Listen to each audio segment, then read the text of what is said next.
It's nice to see you. Man, I've thought of you when I started doing this podcast. I really did, because I thought, man, Hector personifies a lot of the kind of the beat point I try to make in a lot of these, which it's not really necessarily about musicians or music. It's about, I always say, the choices you make is the life you create.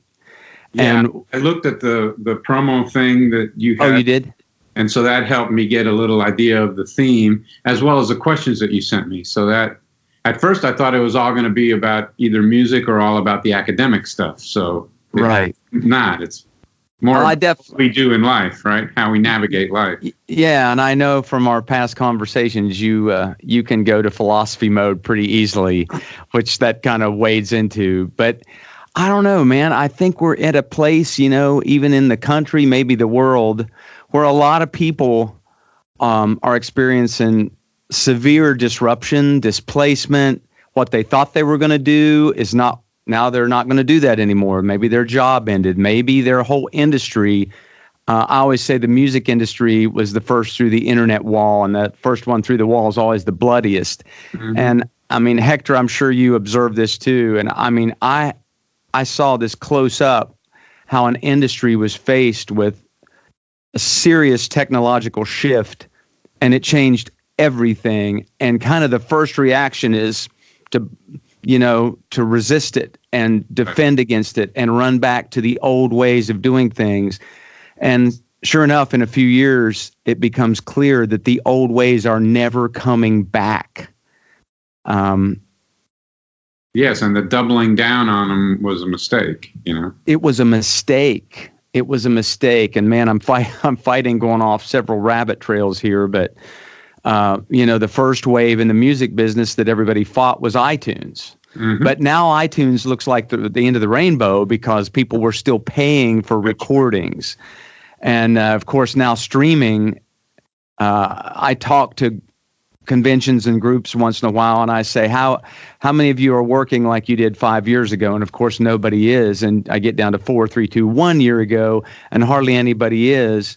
And then I ask, well, what if the service or the good you provided became a free good? That's what happened with recordings. Now, I happen to think, and I've had the luxury of being in a different place, that there's a lot of good in that. There's been a lot of good in that, to access an audience, to access people that want to hear your music. But anyway, that's where I think you have a lot to contribute, because you've made some, as I say a lot in the podcast, some interesting and even counterintuitive choices. Well, happy to share my thinking, such as it was. Such as it was, past tense. As we go along. Well, a word I get to really quick in any of this, and I'm from West Virginia, so there's a lot of coal miners. My dad worked in power plants, but I think a lot of people, and I know you and I both know a lot of musicians, who you get attached to an identity. And I'm just curious, at any point in your life, what were some identities? Were you ever attached to an identity, or were you ever just such a free thinker that you knew enough not to get attached to a particular identity? No, I think identities are really important for all of us, even if now, especially now, they can be more shifting identities and multiple identities. Now that we've globalized, and now we can communicate so easily with many other kinds of people and social groups and all that. But I still think identity is key. And I certainly, I grew up in different countries in Latin America.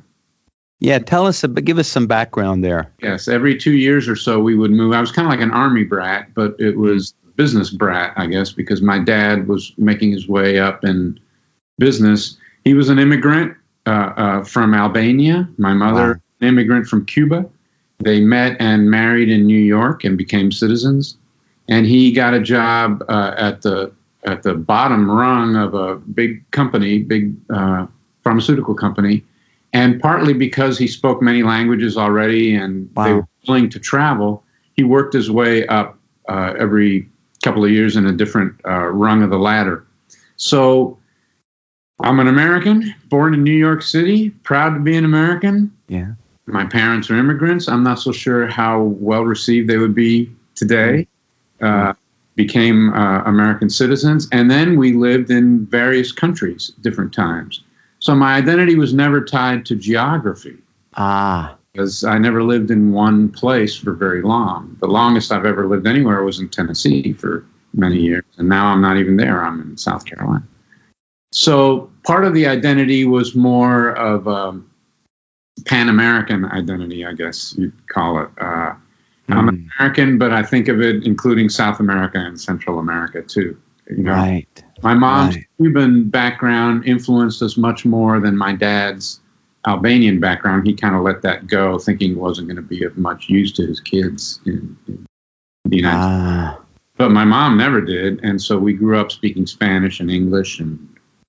But the other identity was, since I've been about 10, has been of a musician. In other words, I fell in love with music, and I still am a musician. In other words, now I'm also in anthropology and academia and all that.